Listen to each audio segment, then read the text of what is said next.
What's going on, guys? Andrew Piluk Hockey here, back again finally with another video. I didn't want to make videos that I wasn't confident in making, thinking that, okay, maybe I just don't want to talk about these things, and there hasn't been a ton to talk about. So now I am back, going to be talking to you guys about an absolutely crazy rumor that I don't honestly think is even possible or even true. Are the Maple Leafs interested in Patrick Kane? If you are new here, make sure to like this video and subscribe. You've probably noticed that I haven't posted in a couple months, but that's going to change. I gave myself a little bit of a break, and again, the content probably wouldn't have been good, so I just didn't want to put crap out on this channel. But there was a rumor posted by Leafs Daily News. Now, again, I don't know how accurate a report like this would be, but some radio stations and some people have started picking up on it and talking about it. I don't know if this just came out of nowhere or if this is just complete BS, but we're going to talk about it for fun anyways. The Maple Leafs GM Kyle Dubas has had brief discussions with Chicago regarding Patrick Kane. Now, this could have been as simple as, first of all, it could have been BS. Second, it could have just been a, hey, what's your thoughts on Patrick Kane? Like, what are you going to do with him? Well, if we're going to trade him, it's going to be for a lot. Okay, keep that in mind. And the phone could be hung up, right? That could be it. Because if Chicago had an offer ready for Toronto, it'd be a lot different. But if it was just a brief discussion like, yeah, like he's kind of available because this team is going to be going into a rebuild, and, you know, the contracts we've been giving out and, you know, the value of somebody like Patrick Kane is really high, we have to, you know, see if we can acquire some pieces. But I'm not really sure how big of a package that would be, and it all depends on what they'd be willing to retain. His cap hit is at $10.5 million, and as we know, the Leafs are very cap strapped right now. He's 33 years old, but no signs of slowing down at the end of that massive contract. I remember when that one was signed. It's crazy that that was so long ago now. But as you can see over his career, Patrick Kane's been like a 100-point guy basically whenever he's healthy.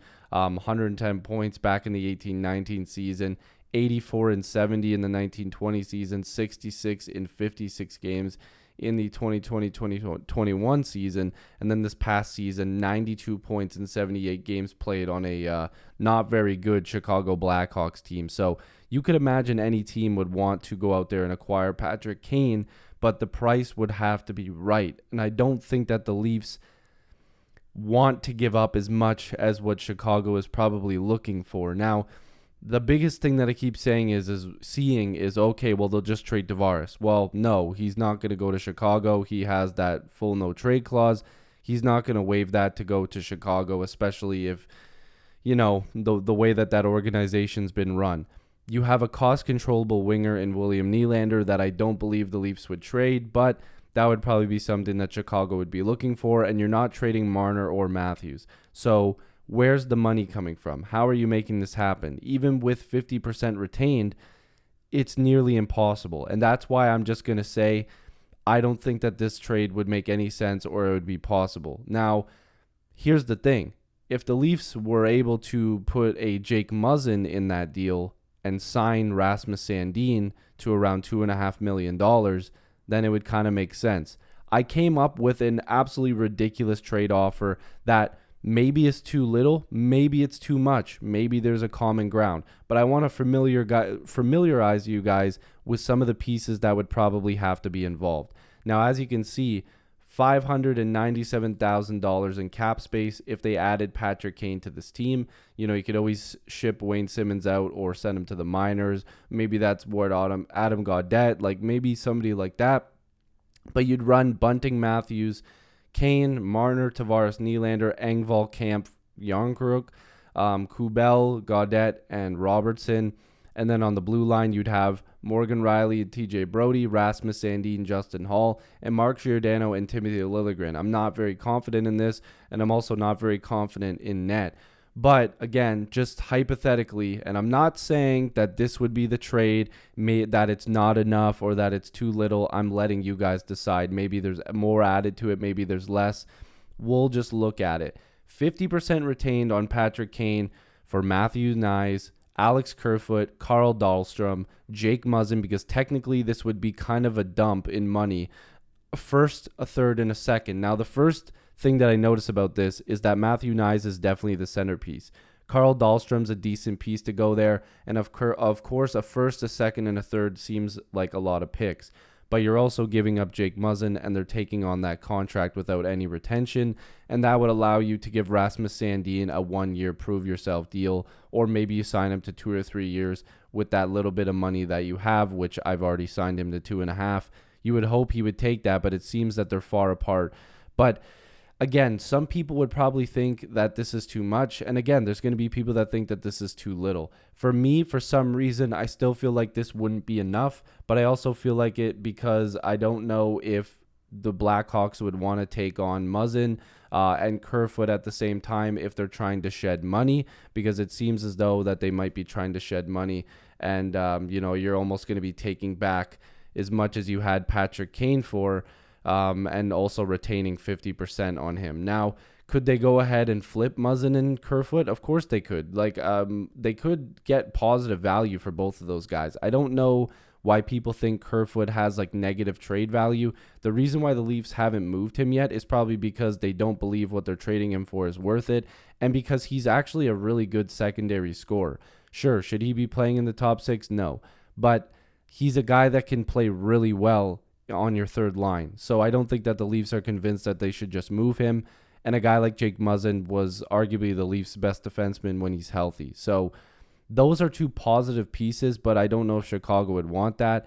And a first, second, and a third might be steep in terms of picks.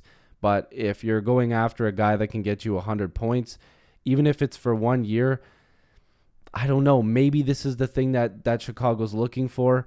But as I'm saying this, it's also a rental, right? You're only getting 1 year of Patrick Kane, and you're mortgaging your future pretty much in terms of picks and Matthew Nyes, who is sure to be a top 6 player in the NHL. So you have to take that into consideration.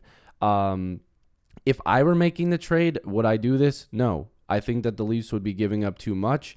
But again, you're getting a year of Patrick Kane. But you're depleting your blue line as well. You're getting rid of a solid top 4 guy in Jake Muzzin. Sure, you're adding Sandin there, but you already had Rasmus Sandin. It's not like you're adding on to that blue line. You're adding a full year of Mark Giordano, but is he going to be the same Mark Giordano as years past? I don't know. This is a very difficult trade to look at because I can see both sides where they would think, no, that's not enough, and yeah, that's probably enough because you're retaining 50%, but you're also giving them a lot of money on top of them retaining with Muzzin and Kerfoot.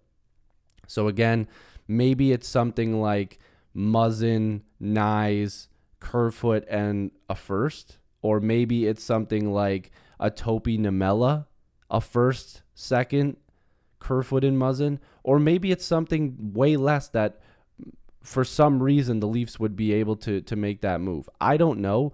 But this is a very, very tricky player to make a trade for because you're only getting him for 1 year. You're hoping that he stays healthy, and you could potentially mortgage your future with a trade like this. So don't go crazy in the comments saying my trade's ridiculous. I wanted to put a bunch of pieces together so you guys could go, oh, no, this makes sense. Or, hey, you need to add more to that. So don't be over here at telling me that this trade's ridiculous.